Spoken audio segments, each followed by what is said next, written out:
Lala Soto pinayuhang mag-sorry sina Vice Ganda at Ayon Perez. Ilang araw matapos ilabas ng MTRCB ang kanilang desisyon na suspendihin ang It's Showtime. Nagbigay ng payo ang chairperson nito na si Lala Soto sa dalawang hosts ng show na ang dahilan sa kanilang suspension.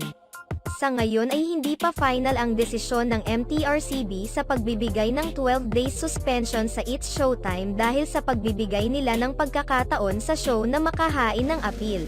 Malalaman sa loob ng 15 days kung ano ang mangyayari sa It's Showtime. Samantala, tila pinayuhan ng MTRCB chairperson sina Vice Ganda at Ayon Perez na umano'y humingi na lamang ng sorry sa hinding magandang ginawa nila sa It's Showtime.